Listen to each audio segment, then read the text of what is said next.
मित्रों नमस्कार। भारतीय जनता पार्टी के वरिष्ठ नेता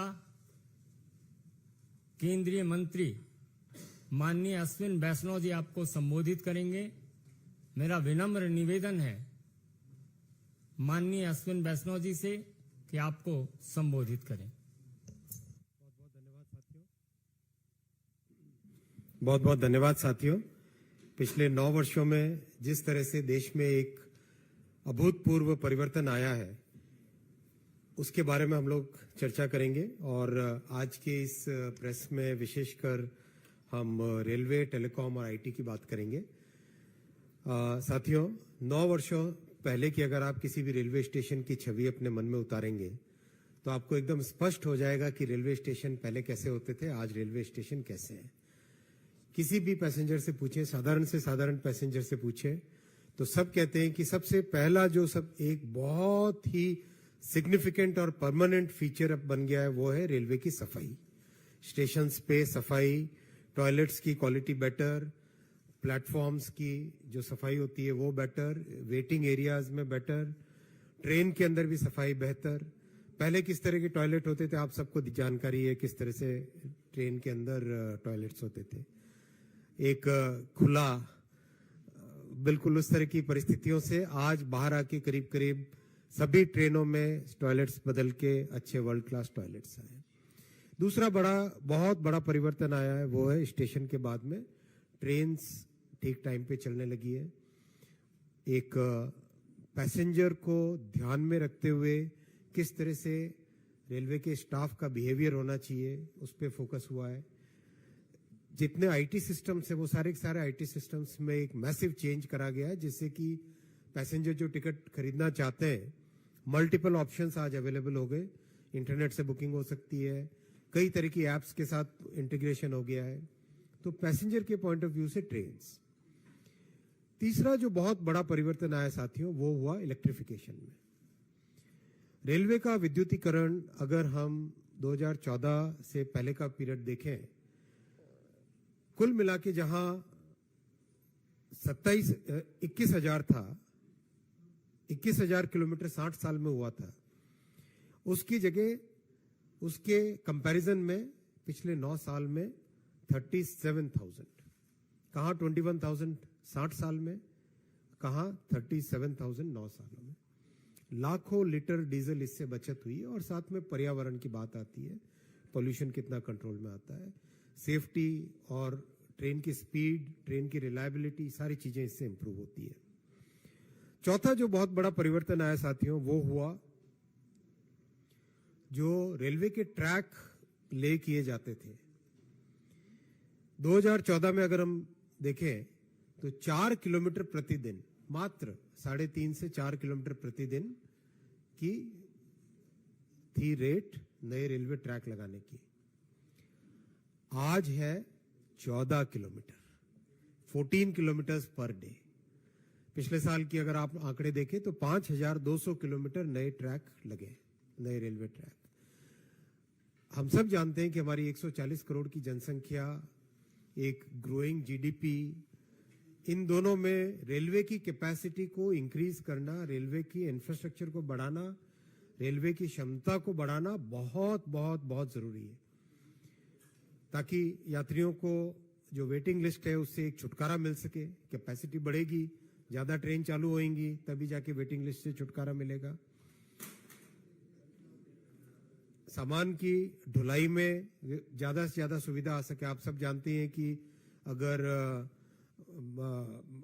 बेसिकली ट्रक से लेके जाएं और ट्रेन से लेके जाएं तो ट्रेन करीब करीब 1/3 या आधे से कम कॉस्ट पे रेलवे से माल की ढुलाई होती है। यानी देश में कॉस्ट ऑफ लॉजिस्टिक्स कम हो, महंगाई पे कंट्रोल हो, उसके लिए बहुत जरूरी है कि रेलवे की कैपेसिटी बढ़े। तो इसमें जो बहुत बड़ा परिवर्तन आया है 5,200 किलोमीटर के लेवल पे पहुंचाने में मोदी जी ने जिस तरह से रिफॉर्म्स किए रेलवे के हर एक क्षेत्र में, वो आज उसका रिजल्ट दिखाई दे रहा है। और मैं छठा सबसे बड़ा जो पॉइंट आपके सामने रखना चाहूंगा वो सब आप जानते हैं। वंदे भारत ट्रेन एक वर्ल्ड क्लास ट्रेन बनी, बिल्कुल एक ऐसी ट्रेन जिसके बारे में कभी सोचा भी नहीं जा सकता था, 160 और 180 की जो स्पीड होती है, उस स्पीड पे ट्रेन को डिजाइन करना, दुनिया में केवल 8 देशों के पास ये क्षमता है. Only 8 countries have the design capability to design and manufacture a train which can run at 180 kmph. We have joined that very exclusive group of countries जो कि इतनी कॉम्प्लेक्स मशीन को डिजाइन कर सकते हैं, सक्सेसफुली डिजाइन कर सकते हैं. डिजाइन की बात एक है, आत्मनिर्भर भारत की बात है ये. साथ ही साथ जो पैसेंजर्स को इससे कंफर्ट आया और पैसेंजर्स को जिस तरह से एक नया साधन मिला, वो एक बहुत बड़ी बात है. आप देश के किसी भी कोने में जाएं, और अभी जून के महीने में देश के सारे राज्यों को वंदे भारत से कवर कर लिया जाएगा.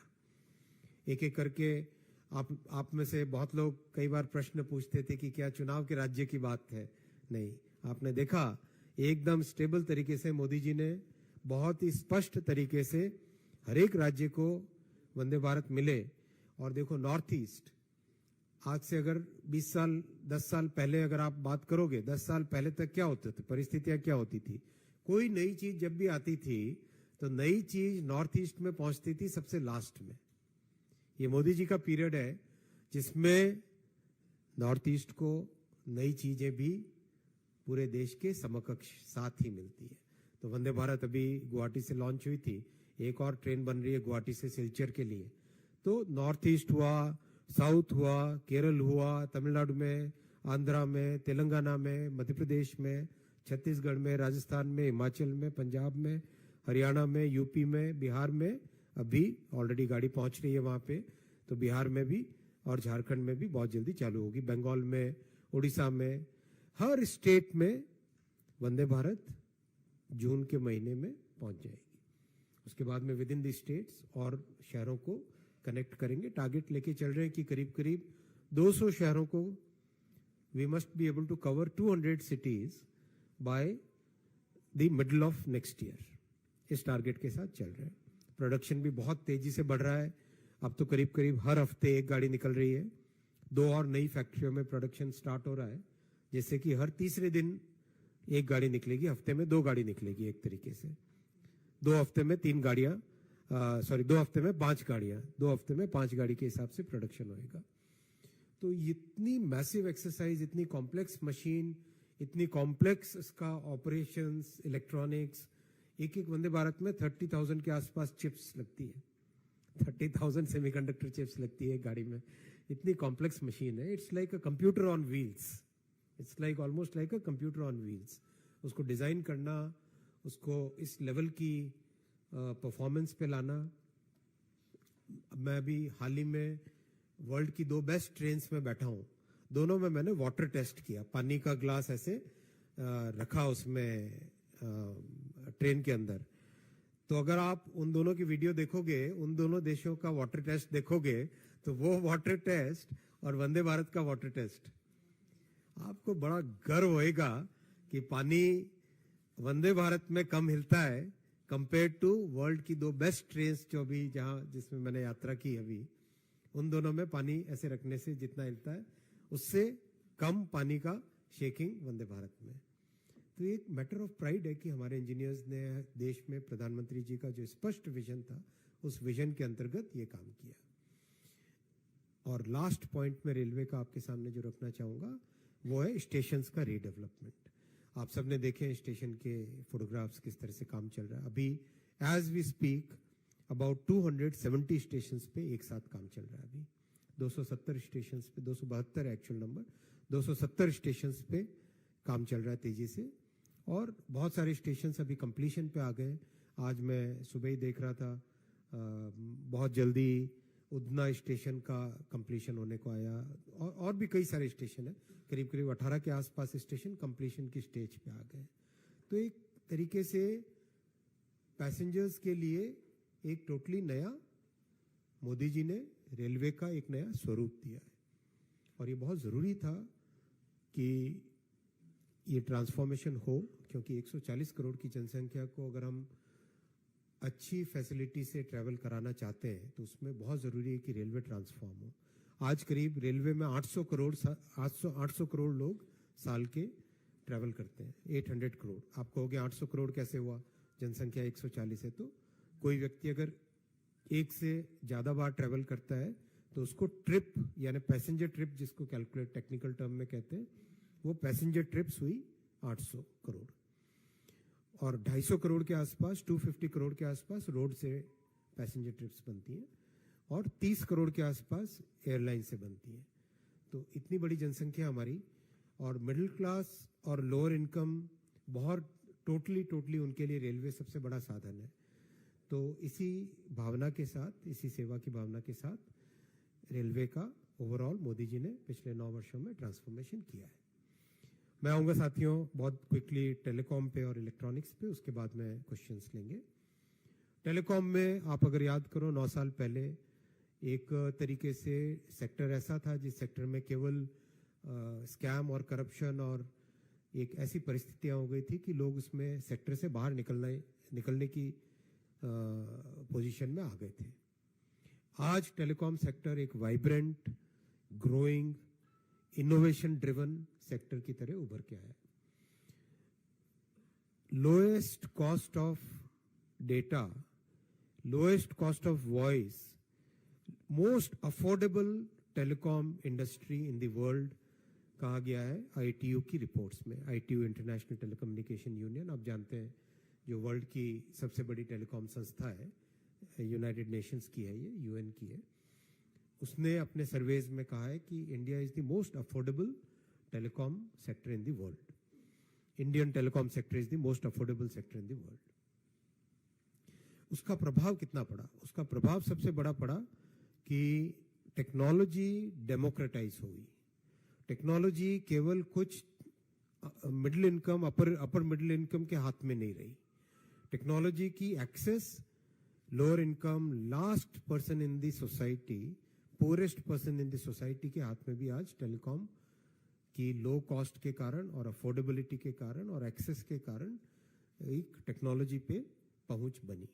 ये बहुत जरूरी था और इसमें कई तरह के स्टेप्स लिए गए, बहुत बड़े बड़े रिफॉर्म्स किए गए, बहुत तेजी से टेक्नोलॉजी डेवलपमेंट पे फोकस किया गया, इंडस्ट्री को एक हेल्दी कंपटीशन वाले पोजीशन में लेके आया गया। कई तरह के इनिशिएटिव्स के कारण ये संभव हो पाया। और BSNL, जिसको एक हेल्दी कंपनी को UPA गवर्नमेंट ने प्रैक्टिकली एकदम फिनिश होने वाली कगार पे लाके छोड़ा था 2014 में, उस पोजीशन से आज मोदी जी के इन 9 वर्षों में जो BSNL को सपोर्ट दिया, एक चट्टान की तरह खड़े रहे। PM साहब एकदम क्लियर, एकदम चट्टान की तरह खड़े रहे BSNL को सपोर्ट करने के लिए। और आज उसका रिजल्ट मैं आपको बताता हूं। BSNL ने इस साल करीब 1,500 करोड़ का ऑपरेटिंग प्रॉफिट किया है। 1,500 करोड़ के आसपास अभी फाइनल अकाउंट्स अभी होंगे, तब आपको एक्यूरेट नंबर्स दिए जाएंगे। लेकिन 1,000 करोड़ से ऊपर ऑपरेटिंग प्रॉफिट में आना, ये एक बहुत बड़ा चेंज है, मैसिव चेंज है।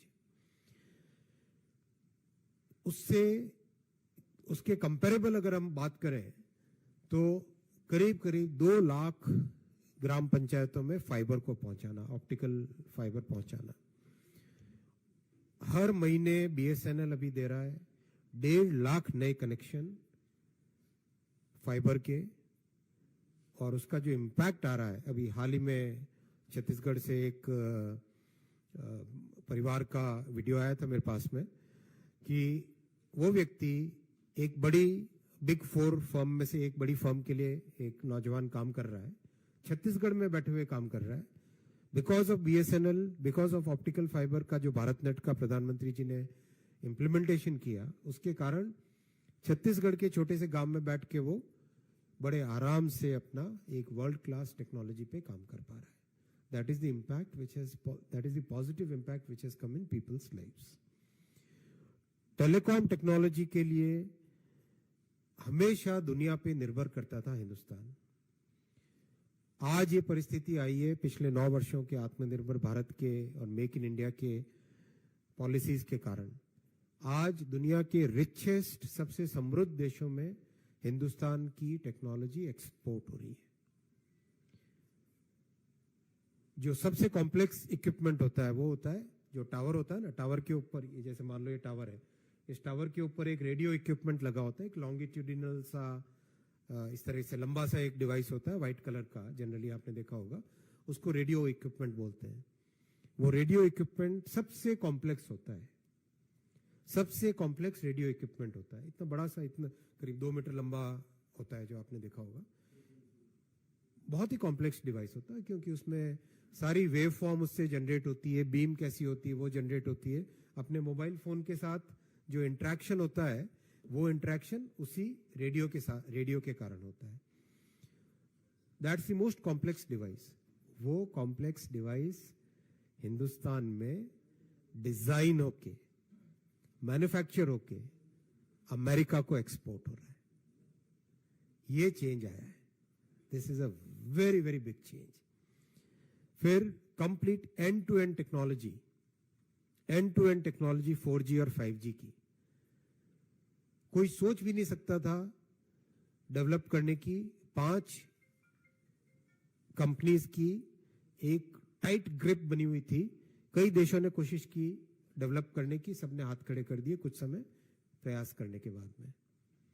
आज हिंदुस्तान ने जो टेक्नोलॉजी बनाई है 4G 5G की, मोदी जी की स्पष्ट विजन के कारण, एकदम क्लियर, वेरी वेरी क्लियर, एक फॉलो अप, कंटिन्यूअस, कई तरह की बाधाएं आई, लेकिन उन बाधाओं को उन्होंने दूर किया और टेक्नोलॉजी बनी है 4G 5G की, जिसको पता था कि दुनिया में जब एक्सपोर्ट करेंगे ये टेक्नोलॉजी तब हर कोई क्वेश्चन करेगा। तो पहले 10 लाख एक साथ कॉल हो उस पर टेस्ट किया, फिर 50 लाख कॉल एक साथ हो उसके लिए टेस्ट किया। पिछले दिसंबर में उसकी टेस्टिंग हुई 1 करोड़ साइमल्टेनियस कॉल्स पे, 1 करोड़ साइमल्टेनियस कॉल्स पे। और आज सारी की सारी दुनिया में इतनी जबरदस्त चर्चा है इसकी। अभी G7 भेजा था मुझे पीएम साहब ने, वहां G7 में जब इसके बारे में बताया लोगों को तो लोगों के आश्चर्यचकित है। हर देश चाहता है कि हिंदुस्तान से ये टेक्नोलॉजी ले। और ईश्वर जिस तरह से हिंदुस्तान के ऊपर प्रधानमंत्री जी का जो स्पष्ट विजन के कारण जो डेवलपमेंट और ग्रोथ हो रही है, अगले साल 1.5 साल के अंदर अंदर बड़े बड़े समृद्ध देशों में भी हिंदुस्तान की टेक्नोलॉजी, टेलीकॉम टेक्नोलॉजी से उनके टेलीकॉम सेक्टर में काम होगा। ये एक मैसिव चेंज है। आप सोचो, टावर जैसी चीज, टावर लगाने की परमिशन 2014 में एवरेज टाइम लगता था 300 दिन। जो अभी रिफॉर्म्स हुए हैं, मोदी जी ने जो रिफॉर्म्स किए, पीएम साहब ने जो रिफॉर्म्स किए हैं, उसका रिजल्ट है कि आज टावर की परमिशन एवरेज 7 दिन में, कहां 300 दिन, कहां 7 दिन। इतनी सिंप्लीफिकेशन, पूरा एकदम टेलीकॉम सेक्टर पूरा का पूरा ट्रांसफॉर्म हो गया है। अब मैं आता हूं इलेक्ट्रॉनिक्स सेक्टर पे, इलेक्ट्रॉनिक्स एंड आईटी पे। हम सब जानते हैं जब डिजिटल इंडिया का विजन पीएम साहब ने प्रेजेंट किया था, तब विपक्ष में चिदम्बरम साहब और सब किस तरह से तंज कसने का काम कर रहे थे कि क्या हाईवे के ढाबे पर भी कोई मोबाइल से पेमेंट करेगा। राजीव गांधी जी की बात तो हम सबको ध्यान है ही है कि 100 रुपए भेजते थे दिल्ली से, 15 रुपए पहुंचता था सड़क में, गांव में। सारी परिस्थितियां बदल गई जिस तरह से डिजिटल इंडिया का इंडिया स्टैक बना, जो हमारा पब्लिक डिजिटल इंफ्रास्ट्रक्चर बना। उस डिजिटल इंडिया के विजन के कारण आज जापान जैसा समृद्ध देश, उन्होंने तय किया है हिंदुस्तान का पेमेंट सिस्टम, हिंदुस्तान का डिजिटल इंडिया का इंप्लीमेंटेशन जापान में होगा। ये कितना बड़ा परिवर्तन है, सोचो आप। और जो जन जन तक पहुंचा वो परिवर्तन आप देखो। 100 रुपए भेजे जाते हैं दिल्ली से, 100 रुपए पहुंचते हैं ग्रामीण माता के अकाउंट में, ग्रामीण किसान के अकाउंट में। ये जो परिवर्तन आया, रास्ते से जो जितना करप्शन था वो एकदम पूरा रास्ते से फिनिश हो गया।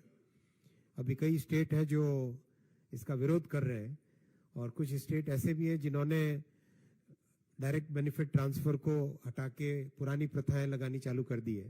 कारण स्पष्ट है क्यों करते हैं कोई इस तरह से, कैश देना और कैश देने के साथ साथ और क्या होता है हम सब जानते हो। तो ये इतना बड़ा चेंज आया है। मोबाइल मैन्युफैक्चरिंग, इलेक्ट्रॉनिक्स मैन्युफैक्चरिंग आज से 9 साल पहले प्रैक्टिकली नेग्लिजिबल होती थी। आज $105 बिलियन, करीब करीब मतलब $100 बिलियन क्रॉस करना अपने आप में इतना बड़ा एक बेंचमार्क है। मोबाइल फोन $11 बिलियन के एक्सपोर्ट हुए। रघुराम राजन जी कहते हैं कि आप सबने पढ़ा होगा उनका स्टेटमेंट, जो व्यक्ति ना इकोनॉमिस्ट तो अच्छे हैं वो बहुत, लेकिन जब वो पॉलिटिशियन बन गए, पॉलिटिशियन बनते ही उनकी राग बदल गई। 2014 से पहले रघुराम राजन क्या थे, 2014 के बाद में रघुराम राजन क्या हो गए जब गवर्नर थे, वो भी हमें पता है। वो जब क्रिटिसाइज करते हैं हिंदुस्तान में इलेक्ट्रॉनिक्स मैन्युफैक्चरिंग की, मोबाइल मैन्युफैक्चरिंग को, तब मुझे लगता है कि कोई व्यक्ति शिकागो जाके भी, इतनी अच्छी यूनिवर्सिटी जाके भी अगर ज्ञान न रख पाए तो क्या काम का। तो ये आज देखिए इलेक्ट्रॉनिक्स मैन्युफैक्चरिंग में अकेले में 25 लाख जॉब्स हैं। आज 25 लाख जॉब्स। एक एक फैक्ट्री ऐसी है जहां पे एक साथ 20-20 हजार लोग काम कर रहे हैं, और करीब 70-80% है जो बहनें काम कर रही हैं। इतना बड़ा परिवर्तन है। एक आप हर महीने आप देखो, हर महीने कोई ना कोई बड़ी कंपनी अनाउंसमेंट कर रही है कि हम हिंदुस्तान में मैन्युफैक्चरिंग इलेक्ट्रॉनिक्स की चालू करें। अभी हाल ही में सिस्को ने अनाउंसमेंट किया था। बहुत जल्दी अभी 2 बड़े अनाउंसमेंट्स और होने वाले हैं, सेमीकंडक्टर से रिलेटेड और बहुत कॉम्प्लेक्स इक्विपमेंट होते हैं उनसे रिलेटेड। तो जो भी फील्ड आप लो, जो सेक्टर लो, हर एक सेक्टर पे एक सिस्टमेटिक वे में, मेथोडिकल वे में काम करके प्रधानमंत्री श्री नरेंद्र मोदी जी ने देश की पूरी आर्थिक व्यवस्था को सुदृढ़ किया। आप याद करो 2004 में अगर हिंदुस्तान की जीडीपी को दुनिया में कंपैरिजन करते थे, 10वें स्थान पे थी। 2014 में कहा 10वें स्थान। 4 से 14 वाला लॉस्ट डेकेड हो गया एकदम। 10 साल पूरे हिंदुस्तान ने लूज किए। 2014 में 10वीं रैंक पे मोदी जी ने जिम्मेदारी ली, तब 10वीं रैंक पे थी हिंदुस्तान की जीडीपी, आज 5वीं रैंक पे आई। और अभी आपने मॉर्गन स्टैनली और सबकी रिपोर्ट्स पढ़ी होगी। 2026 तक हम 4थे नंबर पे होंगे और 2027-28 में हम विश्व की टॉप 3 अर्थव्यवस्थाओं में से होंगे। और उसका प्रभाव अल्टीमेटली हमारे साधारण मानवीय पे पड़ता है। जब इकोनॉमी ग्रो होती है, नए प्रोजेक्ट्स आते हैं, नई फैक्ट्रीज बनती हैं, नए इंस्टीट्यूशंस खुलते हैं, नई मेडिकल कॉलेजेस बनती हैं, नए एम्स बनते हैं, नई आईआईटीज बनती है, रोजगार पैदा होता है। बहुत ही सिस्टमेटिक तरीके से काम करने से ही ये चीज हो पाएगी, तभी जाके एक सस्टेन्ड ग्रोथ हो पाएगी। शॉर्टकट लगाना बहुत आसान होता है। शॉर्टकट जो लगाते हैं, जो राजनीतिक दल शॉर्टकट की राजनीति में विश्वास करते हैं, वो देश का नुकसान कर रहे हैं। और इस देश की जो क्षमता है, वो क्षमता दुनिया के किसी और देश की नहीं हो सकती। इस क्षमता को अगर ठीक से पूरा करना है, जो हमारा पोटेंशियल है उस लेवल पे हमें पहुंचना है, तो हमें कड़ी मेहनत के साथ, अच्छी नीयत के साथ, बहुत ही वेल थॉट थ्रू भविष्य को सोच के सारे निर्णय लेने पड़ेंगे। और वही निर्णय मोदी जी ने अब तक 9 वर्षों में लिए साथियों। और बहुत ही इसका सबसे बड़ा कारण है जो 140 करोड़ देशवासियों ने एक डिसाइसिव मैंडेट दी, क्लियर मेजॉरिटी दी। वो क्लियर मेजॉरिटी आज अच्छे रिजल्ट्स में परिणत हुई और पूरा विश्वास है 2024 में भी वैसी ही क्लियर मेजॉरिटी देंगे, वैसी ही क्लैरिटी के साथ देश को आगे ले जाने की मैंडेट देंगे। धन्यवाद।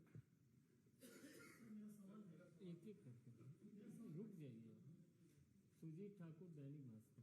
सर मेरे 3 सवाल है तीनों मिनिस्ट्री पे। सबसे पहले रेलवे का सवाल है कि टेक्नोलॉजी में बहुत आगे सही में बढ़ रहे हैं, लेकिन ये छोटा सा काम फेंसिंग का है, वो नहीं हो पा रहा है ढंग से, तो हमारी स्पीड इससे कम्प्रोमाइज होती है। दूसरी, अभी डाटा बहुत सस्ता है, वो सही है, लेकिन कंज्यूमर कितना कम्प्रोमाइज कर चुका है कि ये जो डेटा हमेशा फोन आते हैं होक्स को इसको रोकने के लिए आप लोगों ने बहुत कोशिश की, सफल नहीं हो पाया। तीसरा इलेक्ट्रॉनिक्स से रिलेटेड है कि फोन पे पेटीएम ये सब इतना हो गया तो क्या इलेक्ट्रॉनिक रुपीज में वो बाधा है, क्योंकि क्यों हम यूज करें? तीनों प्रश्नों का बहुत स्पष्ट जवाब है। फेंसिंग में हमें बहुत ध्यान रखना पड़ेगा हमारी विशेष परिस्थितियां। क्या है हमारी विशेष परिस्थितियां? हमारे यहाँ पॉपुलेशन डेंसिटी बहुत है। अगर हम किसी भी जगह जाएं, रेलवे ट्रैक के दोनों तरफ शहर पूरे के पूरे बसे हुए हैं। लोग इधर से एक शहर के एक हिस्से से दूसरे शहर में दूसरे हिस्से में जाते हैं। तो जो डिजाइन किया गया है, और डिजाइन अभी करीब करीब 500 किलोमीटर के आसपास लग चुका है। कई डिजाइन एक्सपेरिमेंट किए गए। पहले वॉल दीवार जैसा डिजाइन भी किया गया था, फिर बाद में स्लीपर को रख के वो डिजाइन भी किया गया, फिर तीसरा अलग डिजाइन किया गया। किसी भी डिजाइन में हमें अल्टीमेटली जो सॉल्यूशन निकालना पड़ा वो सॉल्यूशन था जिसमें गांव के लोग या शहर के लोग सेफ तरीके से क्रॉस तो कर सके लेकिन जानवर ना आए। इस डिजाइन को ध्यान में रखते हुए अभी बॉम्बे और मुंबई और अहमदाबाद के बीच में करीब 450 किलोमीटर का डिस्टेंस है जिसमें फेंसिंग की गई है। बहुत यूनिक डिजाइन है जिसमें एक बार यहाँ पे दूसरा बार यहाँ पे करीब 1.5 मीटर का ये हाइट का है और इतना सक्सेसफुल हुआ है। अभी हाल ही में रिव्यू किया था कुछ दिनों पहले ही। उस फेंसिंग के बाद में 0 कैटल इंसिडेंट हुआ, 0। और अब उसको करीब करीब वो नई डिजाइन सारे के सारे जोनल रेलवे को दी जा चुकी है। उसी डिजाइन से तेजी से आगे बढ़ेंगे। दूसरा, होक्स कॉल्स, साइबर फ्रॉड को प्रिवेंट करने के लिए अभी आपने देखा होगा संचार साथी पोर्टल का लॉन्च किया गया था कुछ दिनों पहले। 3 बड़े रिफॉर्म लॉन्च किए गए थे। संचार साथी के उपयोग से 40 लाख फर्जी सिम और 41,000 गलत पॉइंट ऑफ सेल वाले जो एजेंट होते हैं उनको ब्लैकलिस्ट किया गया है, हटाया गया है। जिस तेजी से एआई का उपयोग करके फर्जी सिम को निकाला जा रहा है और फर्जी कॉल करने वालों को प्रिवेंट किया जा रहा है, एक सिग्निफिकेंट रिडक्शन हुआ है होक्स कॉल्स में और साइबर फ्रॉड में। और अब मैं आप सबसे निवेदन करूंगा कि नागरिकों को भी हम जागरूक करें। अननोन कॉल जो भी आए उसको कभी ना उठाएं। अननोन नंबर से जब भी कोई कॉल आए, मेरा सभी नागरिकों से निवेदन है, जो नंबर आपको पता हो उसी नंबर को ही उठाएं, बाकी आप नंबर फोन उठाएं ही नहीं। अगर किसी को अपना अननोन व्यक्ति है उसको फोन करना है तो वो पहले मैसेज भेजे, फोन नंबर आपके सामने आए कि भाई कौन व्यक्ति है, उसके बाद में ही उसको उठाएं। हमें नागरिकों को भी जागरूक करना पड़ेगा। तीसरा विषय आया ई रूपी का।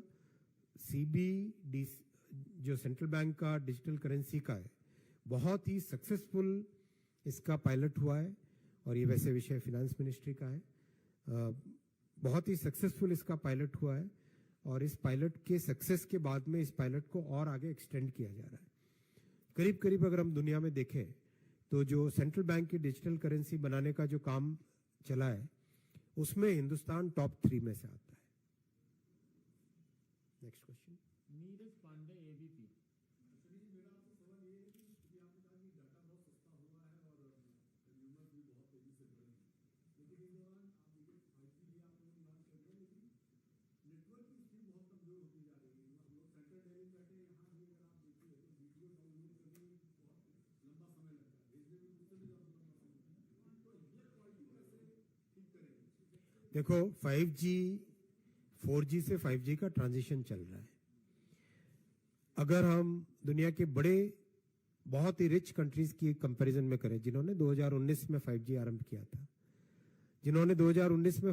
किया था, वो 1 लाख साइट पे है। Hindustan already 2 lakh site cover कर चुका है। जब एक टेक्नोलॉजी से दूसरी टेक्नोलॉजी में ट्रांजिशन होता है, मैं थोड़ी सी टेक्निकल तरीके से समझाने की कोशिश करूं। मान लो ये फोन, ये कोर है 4G का, ये कोर है 5G का। जब कॉल अगर 4G पे स्टार्ट हुई, 4G के कोर से 5G के कोर पे जब ट्रांसफर होती है तो उसमें कई बार इश्यूज आते हैं। तो शुरुआत में जब भी सिस्टम नया लगता है, शुरू में हमेशा सिस्टम प्रॉब्लम्स आती है, लेकिन जैसे ही नंबर ऑफ 5G बहुत बढ़ जाता है, जिसको एक तरीके से 70-75% कवरेज जब पहुंच जाती है, तो कॉल ओरिजिनेट भी 5G पे ही होगी और एंड भी 5G पे होगी, तो उसकी स्टेबिलिटी बहुत बढ़ जाती है। अपने कुल 8 महीने हुए 5G लॉन्च हुए, वर्ल्ड की फास्टेस्ट 5G रोल आउट है। आज की तारीख में प्रति मिनट एक नई 5G की साइट लाइव हो रही है, एवरी मिनट। स्पीड में हिंदुस्तान की position just in the last 1 year after launching 5G 20 पायदान ऊपर चढ़ी है दुनिया में, 20 पायदान ऊपर चढ़ी है। जो इंडिपेंडेंट मॉनिटरिंग करते हैं स्पीड का, उन लोगों के अनुसार, हमारे हिसाब से नहीं कह रहे हम, इंडिपेंडेंट बॉडीज के इंडेक्स के हिसाब से कह रहे हैं। तो जिस स्पीड से काम चल रहा है, अच्छा स्पेक्ट्रम, सारे टेलीकॉम सेक्टर में स्पेक्ट्रम सबसे बड़ा रॉ मटेरियल होता है। स्पेक्ट्रम है तो टेलीकॉम में, राइट? तो स्पेक्ट्रम सफिशिएंट क्वांटिटी में सभी टेलीकॉम ऑपरेटर्स को दे दिया गया है। पिछला ऑक्शन बहुत सक्सेसफुल हुआ था, 1.5 लाख करोड़ की इनकम हुई थी भारत सरकार को उससे। तो सफिशिएंट क्वांटिटी में स्पेक्ट्रम भी आ चुका है। इन सब के चलते डे बाय डे क्वालिटी में इंप्रूवमेंट आ रहा है। और जैसे ही 5G आप समझो करीब दिवाली तक, आगामी दिवाली या ज्यादा से ज्यादा ले लो, लेटेस्ट बाय दिसंबर ले लो, by December of this year 5G की कवरेज करीब 65-70% एरिया में पहुंच गई होगी अच्छी क्वांटिटी में। एक जो अभी इस तरह की जंप है, वो इस तरह की जंप रहेगी क्वालिटी ऑफ सर्विस में और क्वालिटी ऑफ डेटा में। संतोष ठाकुर, नवभारत। सर मेरे 2-3 क्वेश्चन हैं। एक तो सर रेलवे का आपने बताया 5200 किलोमीटर फॉर दिस लॉजिस्टिक्स, तो ये नई लाइन है सर या अपग्रेडेशन है? दूसरा सर 5G स्टेक का आपने बोला G7 कंट्रीज के साथ मुलाकात हुई थी, तो सर कौन कौन सी कंट्रीज हैं they are interested in our 5G stake? और थर्ड सर सेमीकंडक्टर से वेदांता मतलब सर कब से शुरू करेगा काम? अभी मतलब कौन सी कंपनी आने वाली है? तीनों प्रश्न एकदम बहुत अच्छे, तीनों स्पष्ट जवाब देता हूं। 5200 किलोमीटर नई पटरियां लगी है। अपग्रेडेशन जो किया वो करीब 7000 किलोमीटर से ऊपर, वो अलग है। 7000 से ज्यादा किलोमीटर का अपग्रेडेशन किया। ये 5200 नई पटरियां लगी है, जहां पे डबलिंग हुई हो, मल्टी ट्रैकिंग हुई हो, या नैरो गेज हटा के ब्रॉड गेज बनाओ, या टोटली नई लाइन बनी हो, उस तरह के प्रोजेक्ट्स हैं। बहुत बड़ी संख्या है। इस संख्या का अगर आप अनुमान लगाओ, पूरा स्विट्जरलैंड का जो रेलवे नेटवर्क है वो 5000 किलोमीटर है। पूरा मतलब स्विट्जरलैंड के रेलवे नेटवर्क के बराबर हिंदुस्तान ने पिछले वर्ष में नया रेलवे नेटवर्क ऐड किया है। इट्स दैट बिग, इतना बड़ा ये मतलब एडिशन है। दूसरा आपका प्रश्न, 5G और 4G के टेक्नोलॉजी इंडिया टेलीकॉम स्टैक को कौन कौन लेना चाहता है? यूरोप के देश है, एशिया के देश है, अमेरिका के देश है।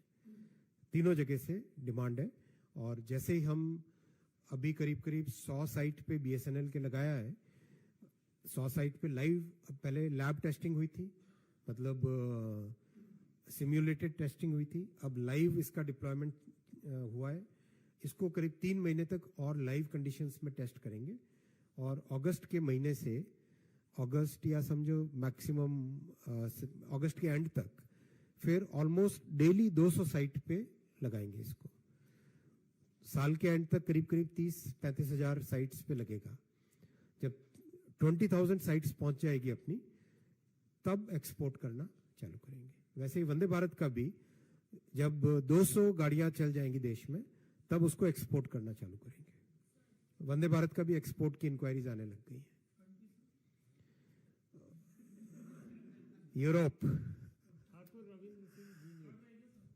अरे सेमीकंडक्टर में पिछले 1.5 वर्षों में देश में ऐसा मेथोडिकल तरीके से काम हुआ है कि आज दुनिया की हर बड़ी सेमीकंडक्टर कंपनी बहुत क्लियर है, बहुत स्पष्ट है कि next big destination for semiconductor manufacturing in the world will be India. बहुत क्लियर। इसके 3 बड़े कारण हैं। सबसे बड़ा कारण, कई देशों ने जो गलती की थी कि पुश करो कि जल्दी से जल्दी फैब लग जाए, केवल फैब पे फोकस जिन लोगों ने किया, उनके विपरीत हम लोगों ने पूरा इकोसिस्टम बनाने पर डेवलप किया। क्या होता है सेमीकंडक्टर का इकोसिस्टम? करीब करीब 250 के आसपास बहुत ही स्पेशलिटी केमिकल्स, स्पेशलिटी गैसेस, इतने कॉम्प्लेक्स कॉम्पोजिशन और इतनी एक्सट्रीम प्योरिटी की चीजें होती है जो सेमीकंडक्टर की मैन्युफैक्चरिंग में लगती है। ऐसे कॉम्प्लेक्स और इतने प्रिसाइज इक्विपमेंट होते हैं। मैं अगर आपको एग्जांपल दूं साधारण भाषा में, हम देखते हैं कि जैसे कोई टॉर्च है, या आप टॉर्च जैसे मान लो जलाते हो, राइट, या ये लाइट है, इस लाइट की रोशनी बिखरी बिखरी सी रोशनी है। हम कहते हैं कि लेजर की रोशनी एकदम शार्प होती है, एकदम स्ट्रेट लाइन जाती है। लेजर को हम बहुत बारीक और ये मानते हैं, फोकस्ड मानते हैं, राइट, अपनी साधारण भाषा में। अब लेजर की रोशनी के सामने जब सेमीकंडक्टर की मैन्युफैक्चरिंग में जो रोशनी काम में लाई जाती है, उसको अगर आप कंपेयर करोगे, इतनी बारीक होती है, इतनी बारीक होती है, जो नाखून की टिप है ना, इसका 1,00,000 गुना बारीक। नाखून की जो टिप है, इस नाखून का जो कोना है, इससे 1,00,000 गुना बारीक, इतनी फाइन, इतनी नैरो प्लाज्मा उससे बनती है। वैसी मशीनें इसमें सेमीकंडक्टर की मैन्युफैक्चरिंग में लगती है। तो वो सारा का सारा इकोसिस्टम मोदी जी ने जब कहा था, पीएम साहब ने जब अप्रूव किया था, तो बहुत स्पष्ट कहा था कि ये 20 साल का प्रोग्राम है। इस इंडस्ट्री को उस तरीके से डेवलप करो कि 20 साल तक लोग हिंदुस्तान के बारे में ही सोचे और कहीं जाने की सोचे तक नहीं सेमीकंडक्टर के लिए। तो पूरा इकोसिस्टम तैयार हुआ। दूसरा, टैलेंट। आज ग्लोबली सेमीकंडक्टर इंडस्ट्री करीब करीब $650 बिलियन की इंडस्ट्री है। 2030 तक ये $1 ट्रिलियन की इंडस्ट्री बनने वाली है, डबल हो रही है।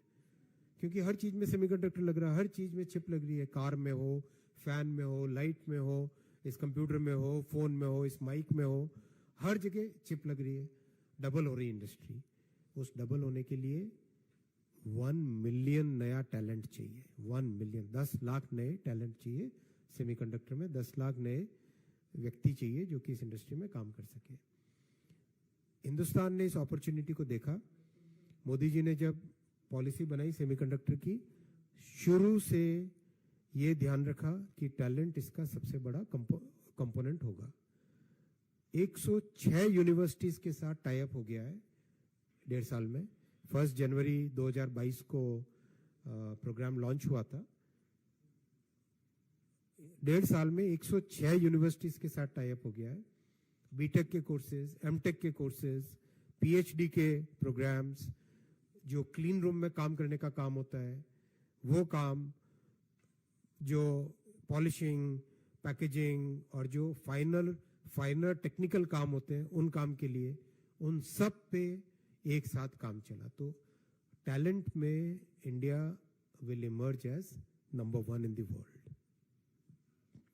तीसरा, इसकी जो लॉजिस्टिक्स होती है, सप्लाई चेन होती है पूरी की पूरी, इतनी कॉम्प्लेक्स होती है कि मतलब पूरे एनवायरनमेंट को इस तरह से ध्यान रखना पड़ता है।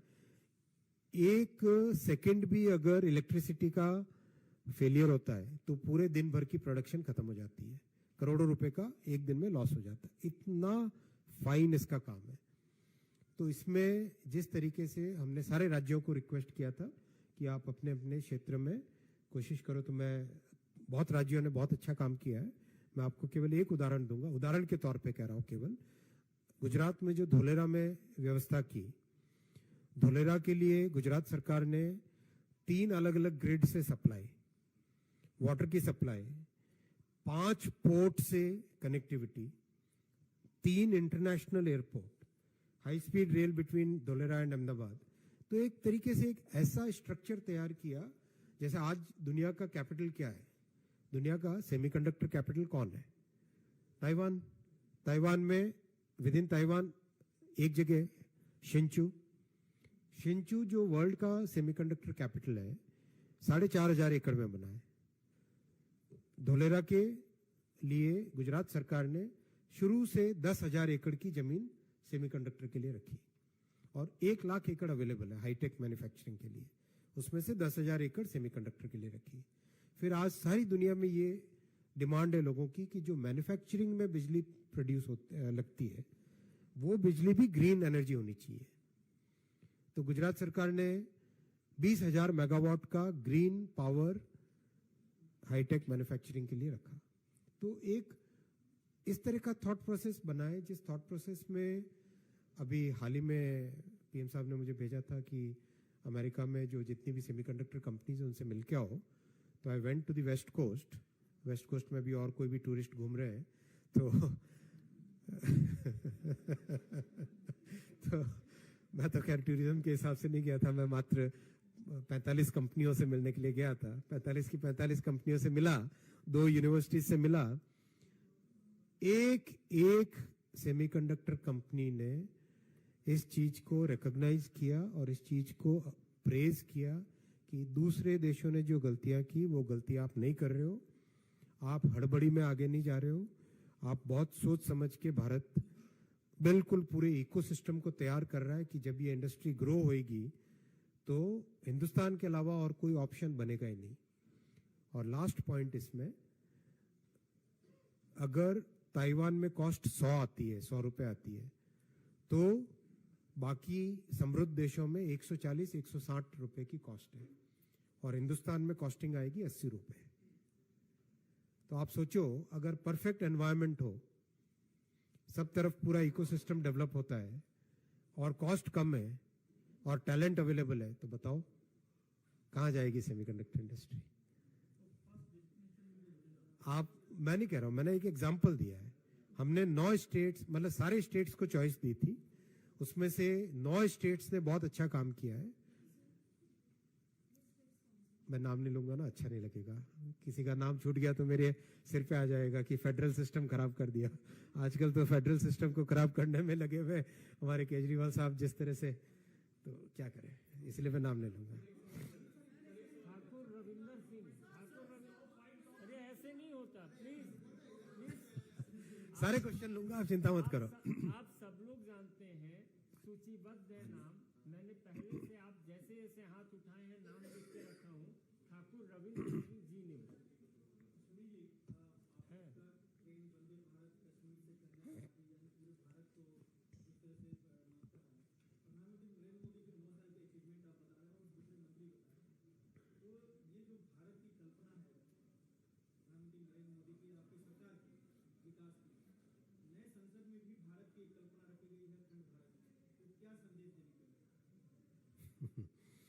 नई संसद भारत के अमृत काल का प्रतीक है, भारत के एस्पिरेशंस का प्रतीक है, भारत के जो 140 करोड़ देशवासियों का संकल्प है देश को विकसित देश बनाने का।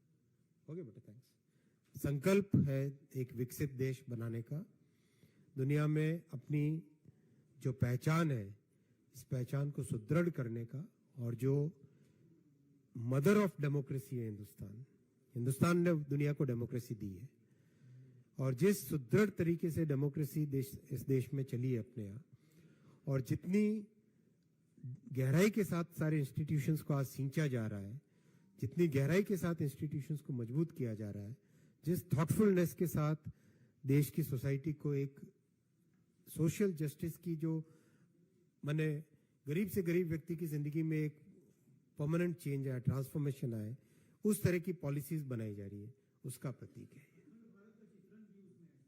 जरूर है, आप जो संदेश लिए वही है। विकास सेंट्रल न्यूज नेशन सबके नाम है।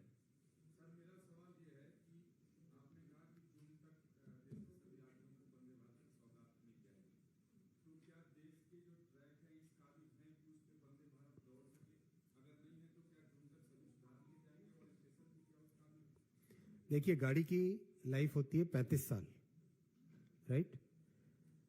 जो गाड़ी आज तैयार करते हैं वो 35 इयर्स तक चलती है, राइट? लाइफ होती है गाड़ी की। देश के ट्रैक्स पिछले 9 वर्षों में करीब 18,000 किलोमीटर के आसपास ट्रैक्स अपग्रेड हुए, लगातार किए जा रहे हैं। अभी टारगेट ये लेके चल रहे हैं कि अगले 5 से 7 वर्षों के अंदर अंदर करीब 30,000 किलोमीटर ऐसे होंगे जो कि 160 से 180 की स्पीड के लिए फिट होंगे। रेलवे और हाईवे में एक बड़ा डिफरेंस ये होता है कि ट्रैक और ट्रेन इन दोनों का सामंजस्य बना के उस हिसाब से ट्रैक की स्पीड का लिमिट किया जाता है, राइट। तो इसमें ट्रैक्स को यूनिवर्सली 110 किलोमीटर की स्पीड, करीब करीब 50% ट्रैक्स को 160 की स्पीड के लिए तैयार करने का काम लगातार चल रहा है, तेजी से चल रहा है, और करीब करीब हर महीने उसमें अच्छी प्रोग्रेस हो रही है। तो आप देखोगे अगले 5 से 7 वर्षों के अंदर अंदर आधे करीब करीब देश के जितने बड़े शहर हैं, करीब आधा और मीडियम टाउन्स हैं, करीब करीब उन सब को 160 से 180 की स्पीड तक अवेलेबल हो जाएगी सर्विस। ट्रेन की लाइफ तो 35 वर्ष है, तो जब ट्रेन और ट्रैक दोनों साथ पैरेलल चल रहे हैं। मिलन इंडिया टुडे।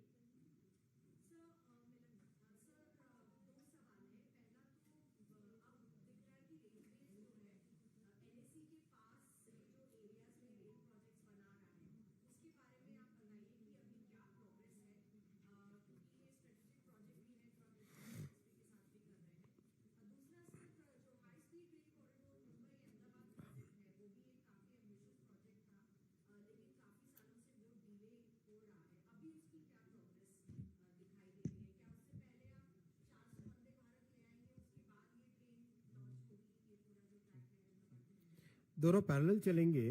पहले मैं एलएसी की बात करता हूं। देखिए, बॉर्डर एरियाज के बारे में कांग्रेस के एक डिफेंस मिनिस्टर ने क्या कहा था, वो सब आपकी जानकारी में, कि वहां पे कोई इंफ्रास्ट्रक्चर नहीं पहुंचे तो अच्छा है, ताकि उपयोग न कर पाए। ऐसी सोच थी एक। उस सोच के विपरीत मोदी जी की सोच है, हर एक बॉर्डर एरिया को वर्ल्ड क्लास फैसिलिटीज मिले। टेलीकॉम टावर लगाए जा रहे हैं, देश भर के बॉर्डर एरियाज में टेलीकॉम टावर लग रहे हैं, ऑप्टिकल फाइबर पहुंचाया जा रहा है, हाईवे का नेटवर्क तैयार हो रहा है, इलेक्ट्रिसिटी पहुंचाई जा रही है, हर घर नल से जल पहुंचाया जा रहा है, टूरिज्म के डेवलपमेंट की व्यवस्था हो रही है, और बहुत सारे एरियाज ऐसे हैं जिसमें रेलवे का नेटवर्क पहुंचाया जा रहा है। ये भाई कह रहे हैं कि बंद करो, बोर हो गए। कोई नहीं। तो बॉर्डर एरियाज में भी सुपर स्पीड से रेलवे का काम चल रहा है। सेकंड, बुलेट 195 किलोमीटर के पिलर्स बन गए, बहुत ही तेजी से काम चल रहा है। मैं आप सबसे निवेदन करूंगा कि आप सब भी चले और देखें कितनी स्पीड से बुलेट का काम चल रहा है। सारी दुनिया आश्चर्यचकित है, इतना फास्ट काम शायद ही कहीं। और जो लोग इस काम में लगे, उन लोगों को ऑलरेडी एक्सपोर्ट ऑर्डर तक मिलने चालू हो गए।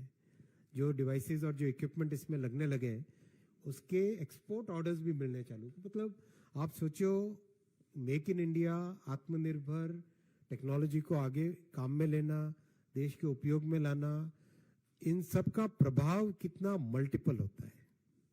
कमलेश जी, भारत एक्सप्रेस।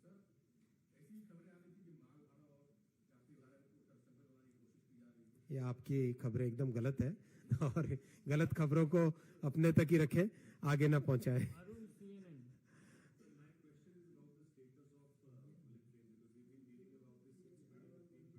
अभी तो मैंने बताया 195 किलोमीटर बन चुकी है पिलर। आप चल के देखो ना। आप कब गए लास्ट देखने के लिए? अरे यार, ये तो गलत बात है, जाना चाहिए ना। प्रज्ञा। नहीं तो वीडियो तो देख लो कम से कम।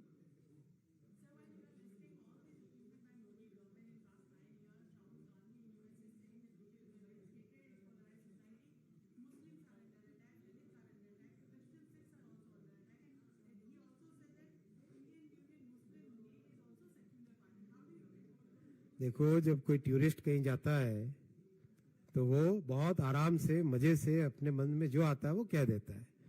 अब आप मुझे बताओ, इंडियन यूनियन मुस्लिम लीग को कौन सा सेक्युलर कह रहे हैं राहुल जी? क्या वो भारत के संविधान के प्रियम्बल में जो लिखा हुआ है, ये वो वाला सेक्युलर है, या कोई राहुल जी ने सेक्युलर की नई डेफिनेशन बनाई है, ये उनको जरूर पूछिए। Rakesh PTI.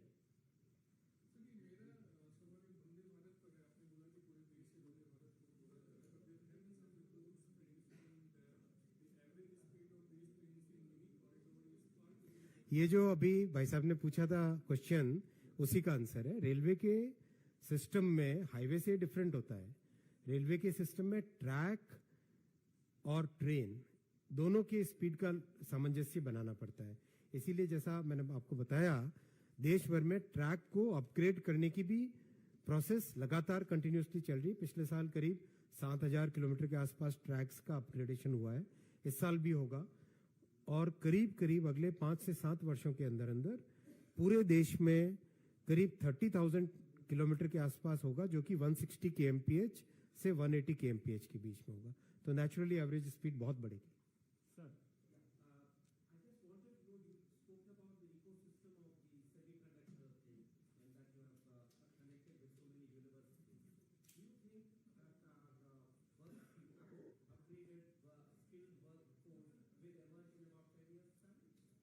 Why 10 years?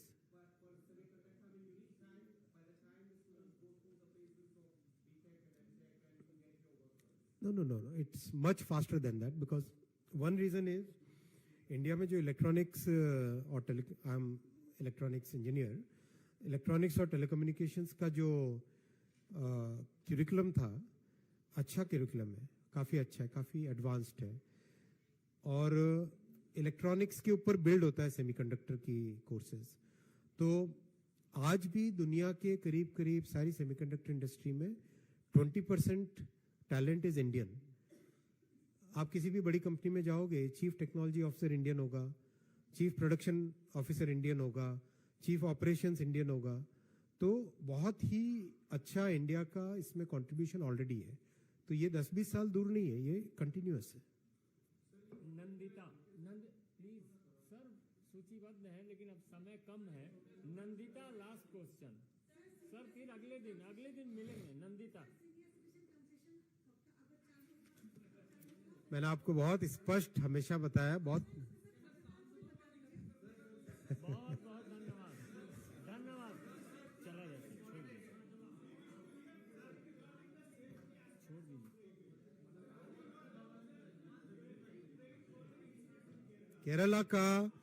Kerala के जो 2 इंसिडेंट्स हुए हैं, we are very concerned about it. And last time भी बहुत स्पष्ट कहा था कि जो भी इसके पीछे है उनको किसी भी हालत में बख्शा नहीं जाएगा। जो भी इसके पीछे, उनको किसी भी हालत में बख्शा नहीं जाएगा। एनआईए ने इन्वेस्टिगेशन किया है कंप्लीट, और अभी वाला जो इंसिडेंट हुआ है परसों वाला, that also has been already referred to NIA and NIA is investigating. Let the investigating agencies come with their results, but we will not leave any stone unturned to get to the culprits.